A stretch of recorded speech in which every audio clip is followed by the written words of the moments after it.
Hello बच्चों, welcome to रे classes online platform. और इससे पहले कि हम पढ़ाई स्टार्ट करें, हम अपना जो एज यूजुअल रिक्वेस्ट है, प्लीज अगर आपको हमारा पढ़ाने की मेथोडोलॉजी पसंद आ रही है तो कृपया करके आप हमारे चैनल को सब्सक्राइब कर लीजिए और वीडियोस को लाइक करिए। उससे हमें मोटिवेशन मिलता है। और एप्लीकेशन को डाउनलोड करिए क्योंकि एप्लीकेशन पर आपको प्रैक्टिस करने के लिए बहुत सारे मटेरियल्स मिलते हैं। ठीक है, चलिए अब हम आगे बढ़ते हैं। पिछली क्लास में हमने एक्सरसाइज 1.3 डिस्कस किया था और आई होप कि आप सब लोगों ने 1.3 तक की सारे क्वेश्चंस को अच्छे से कर लिया होगा and you might be feeling very very confident about the questions on set theory. ठीक है, just quick recap. Element sets किसको बोलते हैं? Set is a collection of well defined objects, मतलब रैंडमली हम किसी भी चीज को अपने मन से सेट्स में नहीं रख सकते हैं, वो वेल डिफाइंड होनी चाहिए। दूसरी चीज, एलिमेंट कैसे लिखते हैं। ठीक, उसके बाद हमने आपको बताया था कि सेट्स सबसेट्स क्या होते हैं, कैसे हम सबसेट्स को रिप्रेजेंट करते हैं, पावर सेट क्या होता है, कितने तरीके के हम सबसेट्स लिख सकते हैं और पावर सेट में कितने एलिमेंट्स होते हैं, ये सब मिला के आपका एक्सरसाइज 1.3 खत्म हो गया था। ठीक, अब हम आते हैं, हाँ उसमें सबसे इंपॉर्टेंट जो था वो आपका था sets intervals as sets of real numbers, subsets of real numbers. चलिए अब हम आगे बढ़ते हैं। अब हमारा जो है वो practical application of set theory, मतलब प्रैक्टिकली हम किस टाइप के क्वेश्चंस में इनको यूज करते हैं। देखिए क्वेश्चंस तो पहले भी यूज कर रहे थे, वो थियोरेटिकल थे कि नंबर दे दिया, सेट दे दिया, रिलेट करो। अब हमें सेट थ्योरी का जो प्रैक्टिकल लाइफ है उसमें जो एप्लीकेशन होता है वो देखना है। जैसे कि अगर हम सेट किसी क्लास के किसी बच्चों का कोई सेट बनाए, कोई और सेट बनाए, कोई और सेट बनाए, तो ये पता करना कि ऐसे कौन से बच्चे हैं जो 2 को फॉलो करते हैं, कोई 1 को फॉलो करते हैं। तो वो सब जो practical application of set theory है वो अब हम पढ़ेंगे। तो उसको समझने के लिए आपको सबसे पहले समझना होगा कि यूनिवर्सल सेट क्या होता है, जो कि आप जानते हैं, उसको हम एक क्विक रिकैप मारेंगे। और उसके बाद Venn diagrams. Venn diagrams is the most important thing for set theory, questions on set theory. Venn diagrams हम ये कहते हैं कि ये सेट्स को रिप्रेजेंट करने का एक तरीका है। बेसिकली देखिए, सेट्स को रिप्रेजेंट करने का तरीका ये होता है कि हम ये कहते हैं कि एक सेट के अंदर आप कुछ भी रख सकते हैं, आप आलू टमाटर गोभी बैगन भी रख सकते हैं। ये नहीं कहा जाता है कि सेट्स के अंदर केवल नंबर्स रखने हैं, केवल अल्फाबेट्स रखने हैं, आप कुछ भी रख सकते हैं। You can put anything inside a set. तो अब उन सेट्स को डायग्रामेटिकली कैसे रिप्रेजेंट किया जाए कि हम चाहे नंबर्स लिखें, चाहे अल्फाबेट्स लिखें, चाहे सब्जियां लिखें, अनाज लिखें, फल लिखें, मिसाइल लिखें, जहाज लिखें, वेपन्स लिखें, फ्लावर्स लिखें, कुछ भी लिखें, उसको हम एक पर्टिकुलर डायग्राम से कवर कर लें। तो इसको हम कहते हैं कि मान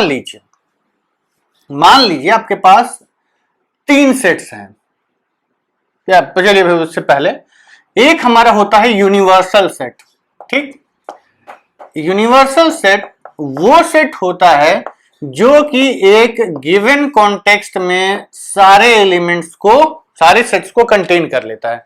एक गिवन कॉन्टेक्स्ट में जितने भी सेट्स उस क्वेश्चन में इन्वॉल्व हैं उन सारे सेट्स को कंटेन कर लेगा। इट मींस कि जितने भी सेट्स उस क्वेश्चन में दिए गए हैं आपको, वो सारे के सारे सेट्स उस यूनिवर्सल सेट के क्या होंगे? सबसेट्स होंगे। ठीक है, क्या होंगे? सबसेट्स होंगे।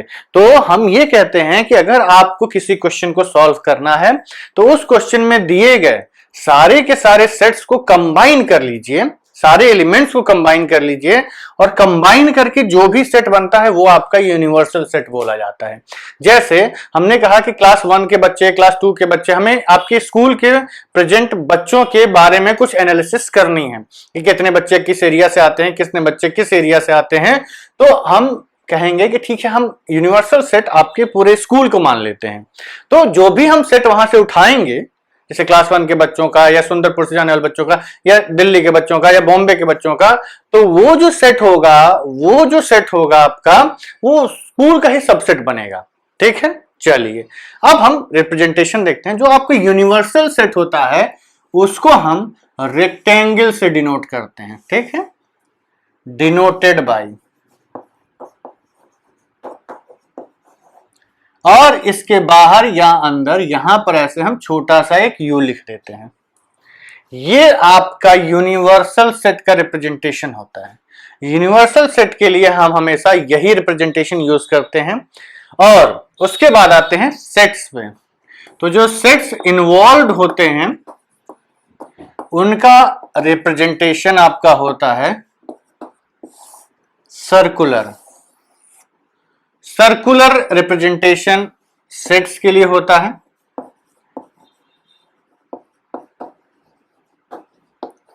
ठीक, आप ऐसा नहीं कि ओवल, ठीक है, इस हम ये नहीं कह रहे कि आप गोला प्रकार लेके बैठ के गोला बनाइएगा, बट सर्कुलर होना चाहिए। ओवल ये सब ऐसा वैसा चल जाएगा, लेकिन ऐसा नहीं कि आप सेट्स को ऐसे बना रहे हैं। ठीक, या मतलब ये आपके सेट्स का रिप्रेजेंटेशन हो गया। तो हम अलग बनाते हैं, नहीं तो सही से गलत कंफ्यूज कर लेंगे आप लोग। आप ऐसा बनाने लगो, ये गलत है। या फिर आप ऐसा बनाने लगिए, ये सब गलत है। ठीक, केवल आपको कैसे बनाने हैं, ऐसे बनाने हैं सेट्स, सर्कुलर। या फिर आप ऐसा भी नहीं कि फूल पत्ती बना रहे हैं, ये नहीं, ये सेट्स नहीं है, ये सब गलत है। केवल आपको क्या बनाना है, यूनिवर्सल सेट के लिए रेक्टेंगल बनाना है, और सेट्स के लिए जो सबसेट्स हैं उसके, जो सेट्स इस कॉन्टेक्स्ट में यूज होने वाले हैं उसके लिए हम सर्कल्स यूज करेंगे। ठीक है, इतना क्लियर। तो इसका मतलब कि अगर आपको कोई भी सेट दिया हो तो आप उसको वेन डायग्राम में कैसे रिप्रेजेंट करेंगे, उसके लिए जो आपके basic tools, basic weapons, basic हथियार हैं वो यही दो हैं।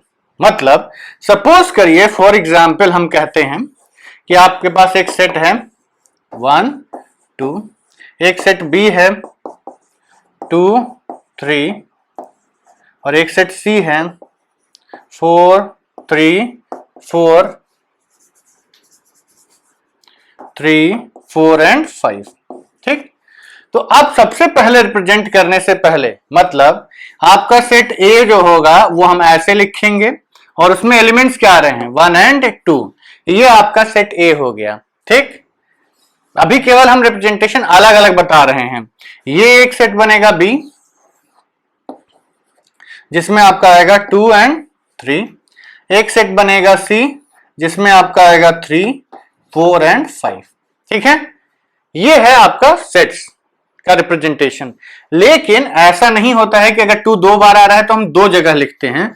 हमें क्वेश्चंस को सॉल्व करना है तो हम इनको कंबाइन करते हैं। तो इसके लिए पहले हम इसका यूनिवर्सल सेट बोलते हैं। तो यूनिवर्सल सेट हम कहेंगे कि आपका सेट मान लीजिए 1 2 3 4 5 एंड 6 है। ठीक, तो 1 2 भी आ गया, 2 3 भी आ गया, 3 4 5 भी आ गया। तो ये आपका यूनिवर्सल सेट है। चलिए, अब हमारे पास 3 सेट्स जो कि हमारे कॉन्टेक्चुअल सेट्स हैं, और ये हमारा यूनिवर्सल सेट है। तो ये जो यूनिवर्सल सेट है उसको हम कैसे रिप्रेजेंट करते हैं, एक रेक्टेंगल से। ये यूनिवर्सल सेट हो गया। अब इसमें हम 3 सेट्स हमें बनाने हैं, ए बी सी। चलिए बना लेते हैं। एक सेट ए हो गया, एक सेट बी हो गया, और एक सेट सी हो गया। ठीक, अब अभी हम बताएंगे कि ऐसे हमने क्यों बनाया है। देखिए, बनाने का मतलब ऐसे है कि आप चाहें तो तीनों को अलग अलग भी बना सकते थे, कैसे भी बना सकते थे। अभी हमारे पास एलिमेंट्स लिखे हुए हैं तो हमने कुछ कुछ इंटरसेक्शन ले लिया। इंटरसेक्शन पोर्शन जैसे है वो, इसका मतलब है कि अगर ये सेट आपका ए है, ये सेट आपका बी है, तो इसमें वो एलिमेंट्स आएंगे जो केवल ए में लाई करते हैं। इस एरिया में हम उन एलिमेंट्स को लिखेंगे जो केवल बी में लाई करते हैं, और इस इंटरसेक्शन वाले पोर्शन में हम वो एलिमेंट्स लिखेंगे जो दोनों में कॉमन है। ठीक, लिखते हैं, समझ में आएगा। पहले सेट में क्या है 1 और 2। ठीक, दूसरे में क्या है 2 और 3, तीसरे में क्या है 3 4 5।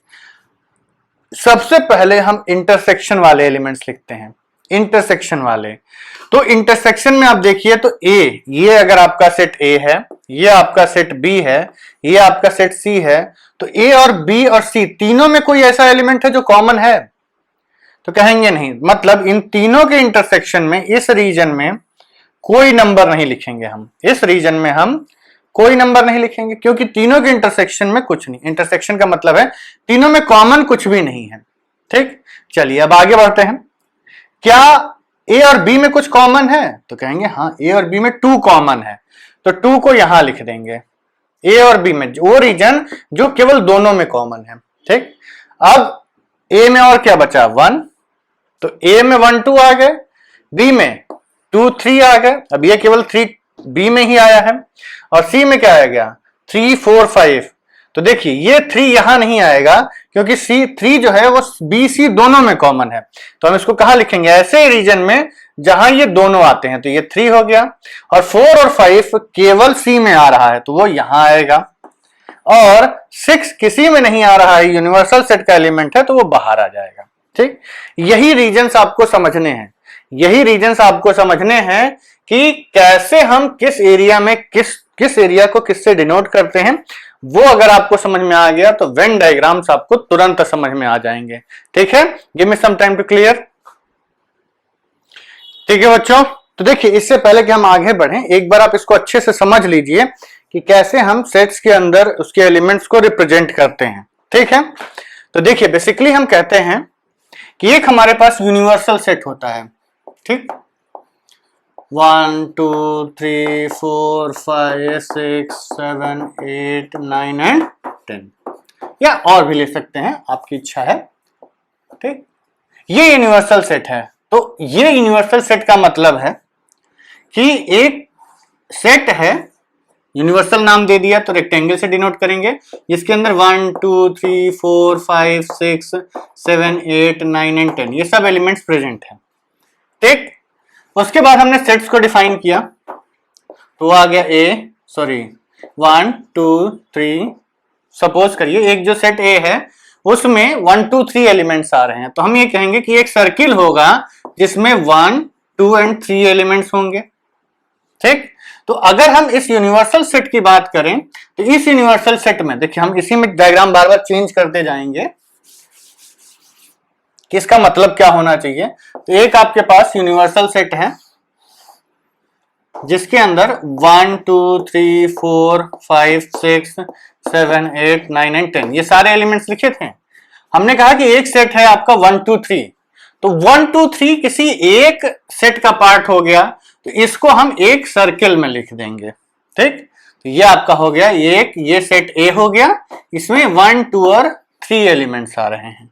ठीक, ग्रुपिंग होती जा रही है केवल। अब एक सेट बी हमने कहा जो कि है आपका 2 3 4, तो ठीक है, अब बी जो है वो एक ऐसा सेट है जो इन दोनों को एलिमेंट्स रिपीट नहीं होंगे। देखिए ध्यान रखिएगा, एलिमेंट्स सेट में रिपीट नहीं होते हैं, मतलब ये नहीं कि ए में 1 2 3 आया बी में भी तो दोबारा हम 2 3 लिख देंगे, एलिमेंट्स उतने ही रहेंगे आपके। तो अब हमें एक और सेट बनाना है जिसमें 2 3 और 4 आ रहा है, तो हम कैसे बनाएंगे, ऐसे बनाएंगे। ठीक, तो थोड़ा सर्किल ठीक नहीं लगा तो ठीक है, इसको मिटा के बना देते हैं। तो ये आपका बनेगा, अब देखिए आया कैसे, 3 2 दोनों के इंटरसेक्शन में आया ना, यही पहले रहने देते, पहले समझ लीजिए। ये 4 यहां था, तो जब हमने इन दोनों को एक में कनेक्ट किया तो जो इंटरसेक्शन वाला पोर्शन है वहां क्या आ गया, वहां आपका 2 3 आ गया, और 1 इसके बाहर लेकिन इसके अंदर, 4 इसके बाहर लेकिन इसके अंदर। ठीक, तो अब इसको थोड़ा अच्छे से बना देते हैं। तो ये आपका आ गया, दो सर्किल्स ऐसे बने, तो 1 2 3 4, बाकी 5 6 7 8 9 एंड 10 ये सब बाहर पड़ा हुआ है। किसी तरीके देखिए इसमें आपके पूरे वो एलिमेंट्स हैं, उनको केवल हमें अरेंज करना होता है इन सेट्स में। अब एक सेट आपको और दे दिया गया सी से 4 5 6 7। ठीक, 4 5 6 7। अब देखिए जो सेट सी है उसमें 4 आ रहा है, 5 6 7 आ रहा है, तो क्या करेंगे, हम कुछ ऐसा बनाएंगे। ठीक, लेकिन अब सेट थियरी में हमने क्या कहा कि सेट्स को आप सर्किल से रिप्रेजेंट करते हैं, तो इनको थोड़ा हमें रीअरेंज करना पड़ेगा। ठीक, तो ये हमें एक ऐसा गोला बनाना पड़ेगा, एक ऐसा गोला बनाना पड़ेगा जिसमें कि ये 4 यहीं से आ जाए और 5 6 7 भी इसमें आ जाए। ठीक, तो देखिए आप ध्यान से देख रहे होंगे, और 8 9 10 अभी बाहर है, तो ये आपका बना। अब कैसा बनाएंगे हम, बेसिकली 3 गोले बनाएंगे। 1, अब ए और सी में कुछ कॉमन नहीं था तो हमने उसमें कुछ कॉमन नहीं बनाया है, तो 1 2 3 दोनों में कॉमन है, 4 6 और बी में कॉमन है, और 5 6 7 इसमें आ रहा है, और बाकी 8 9 एंड 10। तो ये हो गया आपका तीसरा क्लासिफिकेशन। अब सपोज करिए एक और सेट डी बना दिया गया जिसमें है आपका से 1 और 2 और से 10, 1 2 एंड 10, ये 3 है आपके एलिमेंट्स। तो अब हमें कौन कौन से एलिमेंट लेने हैं, ये लेना है, ये लेना है और ये लेना है। तो वो कहा जाएगा, एक ऐसा सर्किल बनाएंगे जिसमें 1 2 आए और 10 आ जाए। तो ये ए हुआ, ये बी हुआ, ये सी हुआ, ये कौन सा हो जाएगा, डी। मतलब अब अगर इसको हम रीशफल करें तो रीशफल करेंगे तो गड़बड़ हो सकता है मामला, हम इसको यहीं कर देते हैं 1 2 10, ठीक। तो आपका ये बी है, ये ए है और एक सेट हमें डी बनाना है जिसमें कि 1 2 और 10 ये आ रहे हैं। तो ये सेट आपका डी हो गया। तो ऐसे ही आपको बनाना है, बेसिकली समझ रहे हैं, केवल इन एलिमेंट्स को ही हम अरेंज करते जा रहे हैं उन गोलों के अंदर, ठीक है। तो ये 3 के इंटरसेक्शन में 2 आ गया, 2 3 में है ना, 2 2 2। तो केवल ये डायग्राम देख के आप बता सकते हैं कि इन तीनों में क्या कॉमन है। आपसे पूछा जाए कि ए और डी में क्या कॉमन है, तो ए और डी में कॉमन है आपका 1 और 2। ए और बी में क्या कॉमन है, 2 3। ए और सी में क्या कॉमन है, कुछ भी नहीं। बी और सी में क्या कॉमन है, 4। सी और डी में क्या कॉमन है, कुछ भी नहीं, ठीक। तो ये वेन डायग्राम से हम इजीली प्रेडिक्ट कर ले जाते हैं कि कौन सा सेट एलिमेंट्स किधर लाई कर रहे हैं, कितने कॉमन हो गए, कितने नहीं कॉमन हुए, ठीक है। तो ये आपका basically representation of Venn diagrams होता है, ठीक है। आई होप कि इतने में आपको डायग्राम बनाना सीख गए होंगे, और अगर आपको दिक्कत है तो हम प्रैक्टिस करेंगे अभी क्वेश्चंस लगा लगा के, तो आपको चीजें और क्लियर हो जाएंगे, ठीक है। Give me some time to clear up the board and write the next concept on the board. बच्चों, जो पहला ऑपरेशन आपका है सेट्स के ऊपर वो है यूनियन का। अब ये वर्ड यूनियन ही अपने आप में अपने मतलब को दर्शा दे रहा है कि क्या कार्य करने वाला है, कि यूनियन लेगा। ये यूनियन मतलब ये एकता बढ़ाएगा, कंबाइन करेगा। जैसे यूनिटी हैज स्ट्रेंथ, ये यूनिटी का मतलब क्या होता है, यूनिटी मतलब हम सबको जोड़ लेते हैं, एकता आ जाती है, एकदम बल शक्ति। वो ऐड आता था ना, आप लोगों ने तो नहीं देखा होगा, जब हम छोटे थे तो एक ऐड आता था कि 5 उंगलियां पांचों अलग अलग हैं तो लड़ जाती थी, हार जाती थी, और जब बन के मिलके मुट्ठी बन जाती हैं तो दे कैन डिफीट एनीबॉडी, ठीक है। Again we are deviating from our topic. Union, union मतलब सबको ज्वाइन कर देना, सबको मिला देना, सबको इकट्ठा कर लेना। तो यूनियन क्या करेगा, जितने भी सेट्स हैं उन सबको हम कंबाइन कर देंगे, ठीक। तो चलिए, तो इसको रिप्रेजेंट करने के लिए जो सिंबल यूज किया जाता है वो होता है यू। सिंबल इज ऐसा, ये वाला यू मत बनाइएगा, ये गलत हो जाता है, ये इंग्लिश अल्फाबेट का यू हो गया। हमें यूनियन का सिंबल बनाना है, तो यूनियन का सिंबल इज जस्ट यू, ठीक। वाइन ग्लास होता है ना, उसका आप डंडी हटा दीजिए बस, चलिए। एनीवेज, तो ये हो गया आपका सिंबल ऑफ यूनियन। अब हम कहते हैं कि मान लीजिए अगर आपको 2 सेट्स फॉर 2 गिवन सेट्स, कोई भी 2 गिवन सेट्स हो आपको,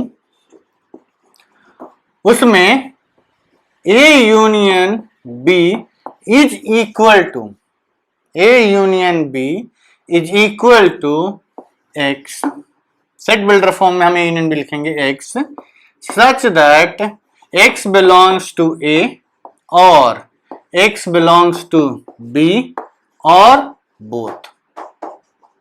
X या तो A को बिलोंग करे या B को बिलोंग करे या दोनों को बिलोंग करे, ठीक। क्लियर। चलिए देखिए, basically x belongs to A और x बिलोंग्स टू B पर ही आपकी डेफिनेशन खत्म हो जाती है, और बोथ मत लिखिए।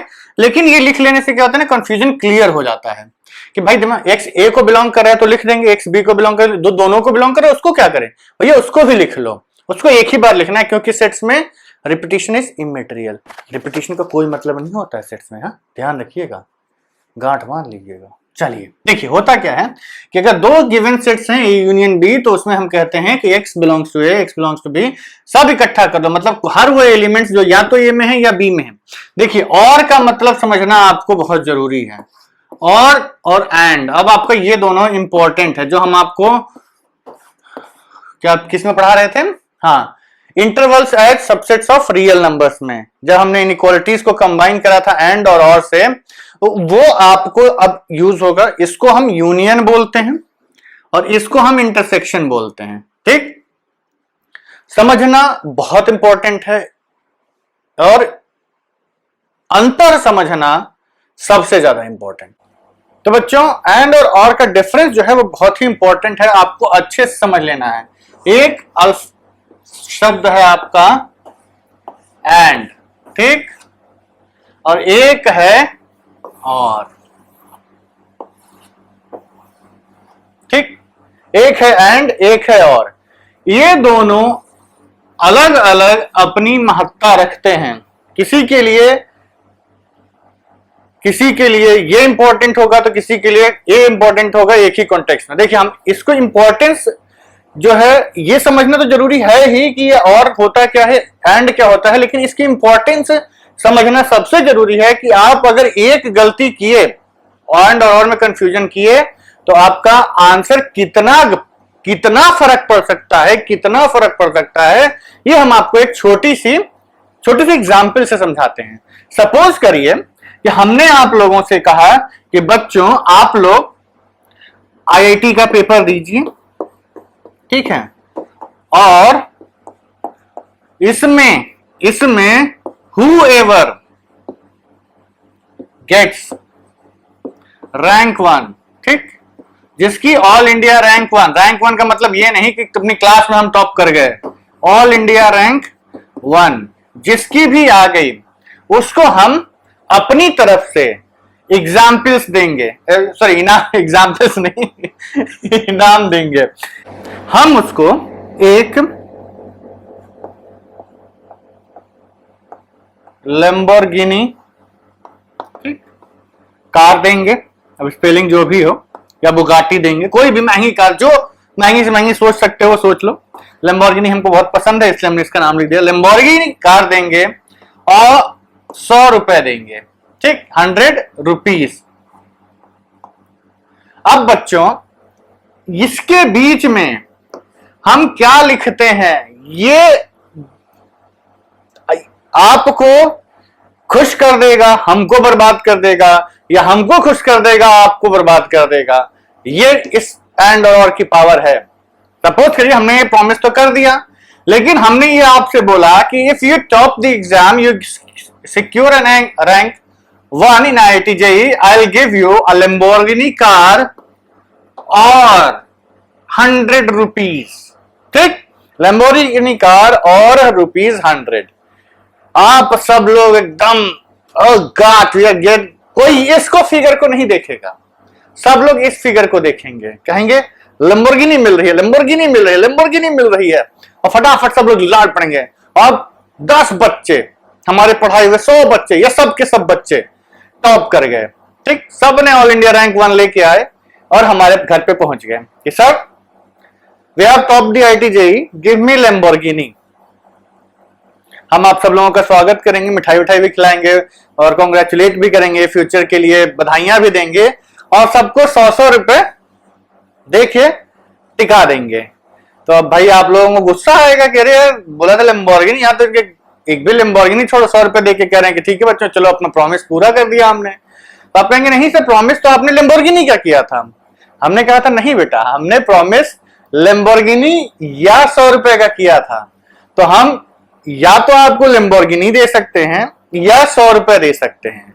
तो इन दोनों में से कोई भी एक अगर हमने पूरा कर दिया तो I have kept my promise, मैंने अपना प्रॉमिस पूरा कर दिया, ठीक।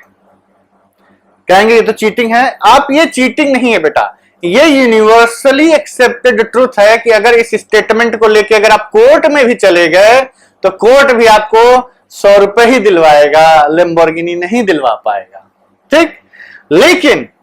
लेकिन मतलब समझ में आया कि अगर और लगा हुआ है तो इन दोनों में से कोई भी एक सेटिस्फाई कर गया तो वो हमारे आंसर का पार्ट बन जाएगा, वो हमारे लिए सेटिस्फैक्टरी आंसर हो जाएगा, ठीक। अब अगर गलती से मान लीजिए हम सोते रहे, नींद में एंड बोल दिया, फिर क्या होगा? फिर आप आएंगे तो हम आपको 100 रुपए देंगे तो आप कहेंगे एंड लगा हुआ है। फिर आप पढ़ लिख के आए हैं भाई, आप कहेंगे एक बार और से झेल चुके हैं, अब एंड लेगा क्या है, तो एंड लगा हुआ है, अब आपको लैम्बोर्गिनी देनी है।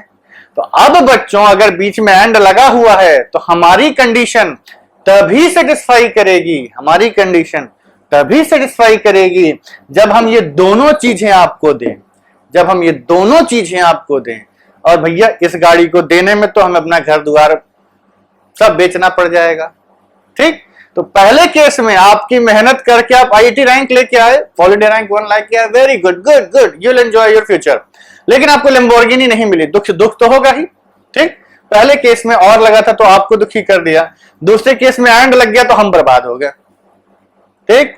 तो एंड और these two are very very powerful words, इनको अपने दिमाग में अच्छे से बिठा लीजिए कि हमें गलत टर्म नहीं यूज करना है, ठीक है। चलिए अब हम आगे बढ़ते हैं कि यूनियन में है क्या। बेसिकली तो ये कहते हैं कि अगर आपको यूनियन में लिखना है तो यूनियन की डेफिनेशन होती है बच्चों, union of two sets A and B, a set of all elements which are either union of two sets A and B is a set of all elements which belong to, अब उसमें बार बार क्या देख के लिखें, कुछ भी लिख लीजिए, आंसर मतलब सही निकलना चाहिए, which belong to either A और B और both, दोनों में, या तो A में बिलोंग कर जाए तब भी हमारा आंसर हो जाएगा, B में बिलोंग कर जाए तो भी हमारा आंसर हो जाएगा, दोनों में बिलोंग कर जाए तो भी हमारा आंसर हो जाएगा, ठीक है। तो ये हो गया आपका A union B, represent A union B को ऐसे करते हैं, ठीक। अब हम इसको वेन डायग्राम में समझते हैं कि what is the meaning of A union B।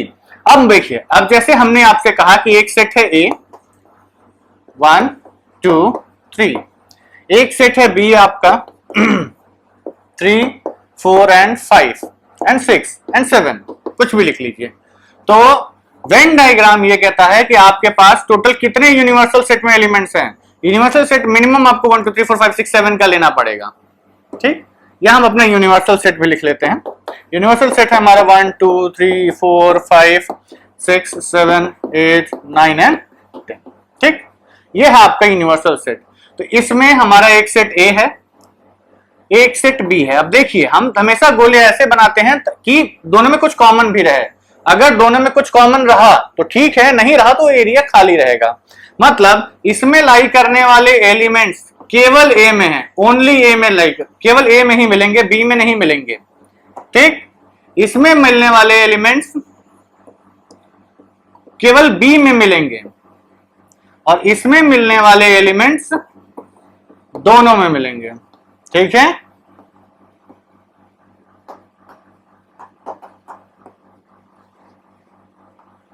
चलिए कोई बात नहीं, हिंदी में लिख दिया, ये व्हाट्सएप का असर है, सब दोनों में मिलेंगे, ठीक। तो अब अगर हम इनको सेट वाइज इसके फॉर्म में लिखना चाहते हैं तो क्या मतलब बनता है, यहां पर कौन से एलिमेंट्स आएंगे।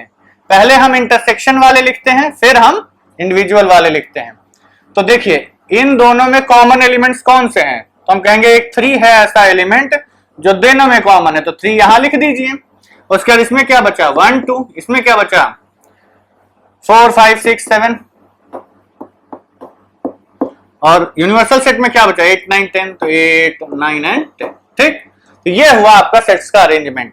अब हम कहते हैं कि A यूनियन B लिखते हैं, A यूनियन B। तो A यूनियन B का मतलब ऐसे एलिमेंट्स जो या तो A में हैं या B में हैं या दोनों में हैं। तो केवल A में एलिमेंट्स वाले 1 2, दोनों वाले 3, B वाले 4 5 6 एंड 7। तो अब ध्यान से देखिए, ये आपका क्या है A यूनियन B। देखिए, लिखने का तरीका ये होता है, A के सारे एलिमेंट्स लिख लीजिए, उसके बाद B के वो एलिमेंट्स लिख दीजिए जो इसमें नहीं थे।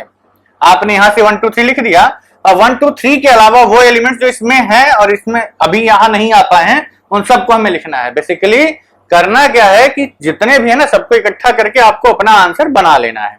तो ये हो गया ए यूनियन बी। तो अब ध्यान से देखिए इसमें ए यूनियन बी क्या है, 1 2 3 4 5 6 7, तो 1 2 3 4 5 6 7, तो ए यूनियन बी एरिया कौन सा हुआ? आप ध्यान से देखिए तो ये पूरा एरिया जो आपका है, ये पूरा दोनों सेट्स को मिला के जितना एरिया बन रहा है, ये पूरा आपका ए यूनियन बी बन जाता है। इसी को हम ए यूनियन बी कहते हैं। ये ए है, ये बी है, तो ए यूनियन बी क्या हुआ, समझ में आया?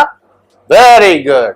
नहीं समझ में आया तो वीडियो रिवाइंड करके दोबारा देख लीजिएगा। ठीक, चलिए अब हम लोग आगे बढ़ते हैं और इसकी प्रॉपर्टीज भी देख लेते हैं।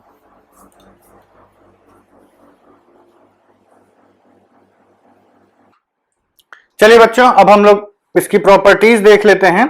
बेसिकली इसमें आपको यह ध्यान रखना है कि ए यूनियन बी का मतलब क्या है, ये एकदम कॉन्सेप्चुअली क्लियर कर लीजिएगा। ए यूनियन बी का मतलब बेसिकली सिंपल सा इतना है कि जब आप ए या बी या दोनों सबके एलिमेंट्स को कंबाइन करके एक सेट बना दें तो वो सेट आपका बनता है ए यूनियन बी का। इसकी सर्टेन प्रॉपर्टीज होती हैं। बेसिकली देखा जाए तो यूनियन की जो प्रॉपर्टीज होती हैं वो प्लस की तरह होती हैं।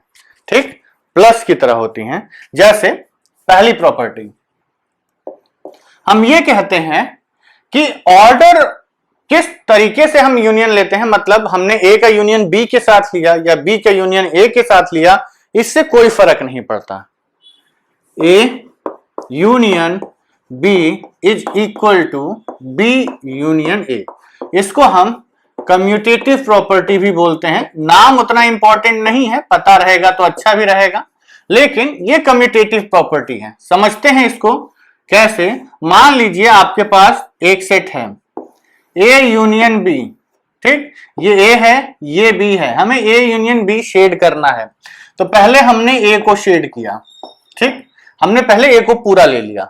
हम आपसे बोले थे ना ए यूनियन बी जब लिखना है तो पहले एक सेट को पूरा लिख लीजिए और जो एलिमेंट्स बी में भी एक्स्ट्रा है वो भी लिख दीजिए। तो अब बी में एक्स्ट्रा क्या बचा है, ये बचा होगा, इसको भी हमने लिख दिया। ठीक, तो ये रीजन क्या बना आपका, ए यूनियन बी। अब आते हैं हम बी यूनियन ए पे। तो ये आपका बी है, ये आपका ए है। अब हम क्या करेंगे, बी यूनियन ए लेंगे। तो पहले हम बी वाले रीजन को शेड करते हैं। पहले बी वाले रीजन को शेड कर दिया आपने। अब जो ए में बचा है उसको भी ले लेते हैं। अब ध्यान से देखिए, क्या इन दोनों डायग्राम्स में कोई अंतर है? कोई अंतर है नहीं।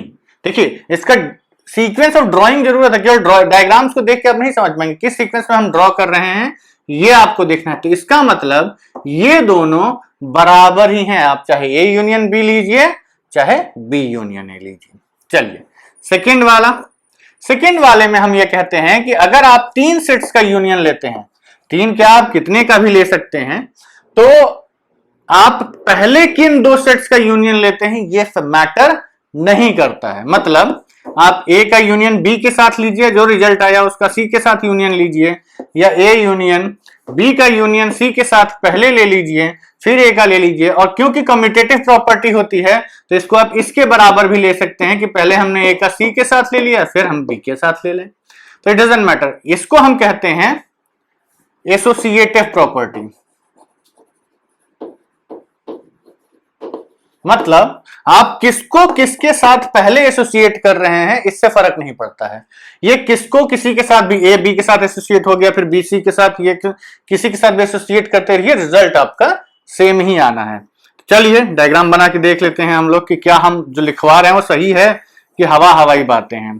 ठीक, तो ये आपका ए है, ये बी है, ये सी है। ठीक, एक दूसरा डायग्राम, ए है, बी है, सी है। ठीक, पहले में हम पहले इसको देखते हैं। ए का हमने यूनियन बी के साथ लिया। ए का यूनियन बी के साथ लेने का मतलब कि ए और बी दोनों के सर्किल्स जो एरिया कवर कर रहे हैं वो हमने मार्क कर दिया। ये हमारा ए यूनियन बी आ गया। अब इसका यूनियन हमें सी के साथ लेना है, मतलब हमने ए यूनियन बी और सी में जो कॉमन था वो तो ले लिया। अब क्या जो सी में बचा है उसको भी ले लो। ये आपका आ गया A union B union C. अब आते हैं इधर, पहले हमें बी का यूनियन सी के साथ लेना है, तो पहले बी का यूनियन सी के साथ, पहले बी को ले लिया, फिर सी को ले लिया।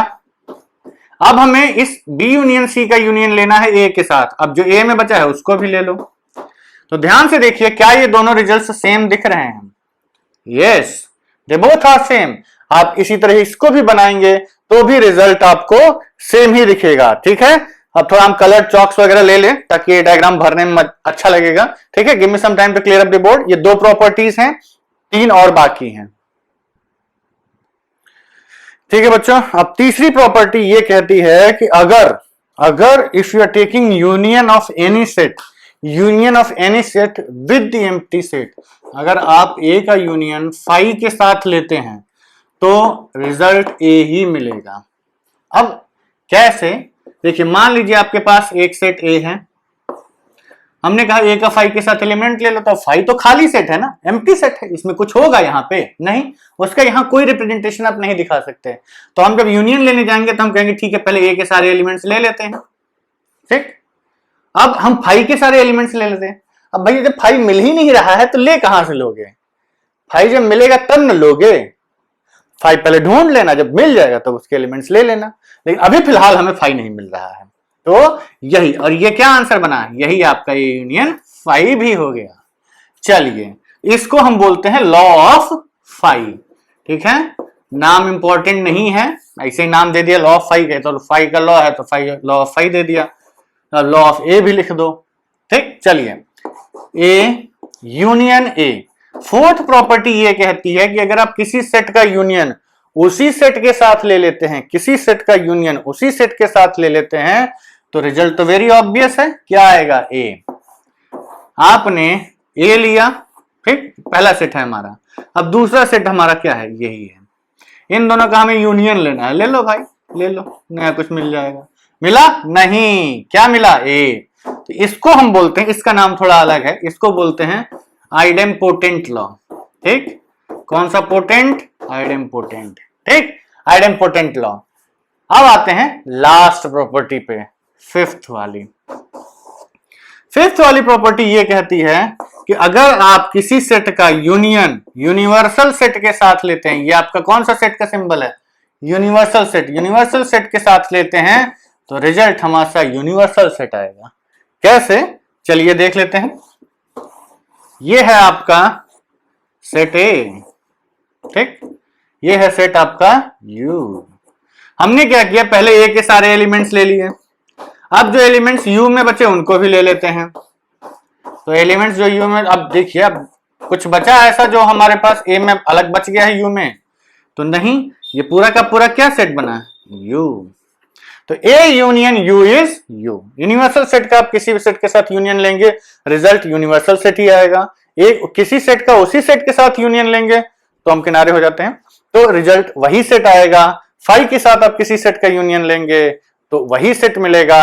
और अगर आप किस ऑर्डर में लेते हैं यूनियन, वो भी इमैटेरियल है। और ए यूनियन बी लीजिए चाहे बी यूनियन ए लीजिए, बात वही हो जाती है टोमेटो टमाटो वाली, ठीक है। तो ये है आपके प्रॉपर्टीज ऑफ यूनियन। ये सारी प्रॉपर्टीज आपके लिए काफी इंपॉर्टेंट है, इनको आप अच्छे से दिमाग में बिठा लीजिएगा। क्यों? क्योंकि अगर आप इन चीजों को अपने दिमाग कहीं बीच में स्किप कर गई, मतलब जैसे आपने कोई प्रॉपर्टी, ऐसा नहीं है कि प्रॉपर्टी कोई पूछेगा एग्जाम में, अच्छा ये आइडेम्पोटेंट लॉ बताओ, लॉ ऑफ फाई बताओ, या एसोसिएटिव लॉ, कम्यूटेटिव लॉ, कोई नाम से नहीं पूछेगा। समवेयर इन बिटवीन कहीं आपको ऐसा एक्सप्रेशन दिख जाएगा या ऐसा एक्सप्रेशन क्वेश्चन में दिख जाएगा। अगर आपको याद नहीं रहा तो उस टाइम या तो आप सोचोगे डायग्राम बना के देखेंगे, और नहीं तो आप इसको क्या बोलते हैं, इसको आप डिराइव करेंगे या फिर छोड़ेंगे, गलत करेंगे। तो इसलिए प्रॉपर्टीज ध्यान रखिएगा, है बेसिक प्रॉपर्टीज। तो बच्चों ये है आपकी इन सब की प्रॉपर्टीज, ये याद रखिएगा, अच्छे से याद रखना जरूरी है आप लोगों के लिए। अब आपके इस चैप्टर में दो चीजें, और चैप्टर में तो काफी कुछ बचा हुआ है, ये दो लॉस और बचे हैं ताकि आप नेक्स्ट एक्सरसाइज कर सकें। तो 1.4 एक्सरसाइज करने से पहले, 1.4 एक्सरसाइज करने से पहले आपको एक लॉ ऑफ इंटरसेक्शन, मतलब इंटरसेक्शन की प्रॉपर्टीज पढ़नी है। इंटरसेक्शन ऑफ टू सेट्स, और डिफरेंस पढ़ना है, डिफरेंस ऑफ टू सेट्स। तो ये चीज हम पढ़ के आपकी एक्सरसाइज 1.4 कर सकते हैं। ठीक, तो अभी अगर हम इंटरसेक्शन स्टार्ट करेंगे तो इस वीडियो में कंप्लीट हो नहीं पाएगा, तो हम केवल उसकी डेफिनेशन लिखवा देते हैं आपको, और उस डेफिनेशन को लिख के आप लोग आगे की खुद से एनसीईआरटी से पढ़ लीजिएगा। और देखिए जो हम आपको बोलते हैं बच्चों उसको डेफिनेटली फॉलो करिए। अगर आप फॉलो नहीं करेंगे तो दिक्कत में पड़ेंगे, चीजें आपको याद नहीं रहेंगी, चीजें याद नहीं रहेंगी, और आपको जब जरूरत पड़ेगी तो वो चीज काम भी नहीं आएगी। कितना भी आप पढ़ लीजिए, वीडियोस देख लीजिए, unless you start incorporating those things into your daily life, ये आपको काम नहीं देती हैं चीजें। ठीक है, डेली आप उन क्वेश्चंस को करिए, प्रैक्टिस करिए, जितना प्रैक्टिस करेंगे उतना आपके लिए अच्छा, उतना चीजें दिमाग में घुस जाती हैं। ठीक, तो नेक्स्ट आपका है इंटरसेक्शन। इंटरसेक्शन हम कहते हैं इसको, हम वो एंड वाला पार्ट है, ये हम आज आपको इंट्रोड्यूस सिर्फ इसलिए करवा रहे हैं कि जो हमने एंड और का एग्जाम्पल दिया था ना, तो आपको सिग्निफिकेंस समझ में आ जाए कि हम किसकी बात कर रहे थे। और का मतलब होता है यूनियन, मतलब किसी एक को आपने सेटिस्फाई कर दिया तो आपका आंसर आ जाएगा। लेकिन अगर इंटरसेक्शन लेना है तो इंटरसेक्शन हम ये कहते हैं कि ए इंटरसेक्शन बी, ये इसका सिंबल होता है। ए इंटरसेक्शन बी मीन्स कि x हर वो element which belongs to A and x belongs to b, ये एंड है। एंड मतलब दोनों करना पड़ेगा। अब समझ में आया?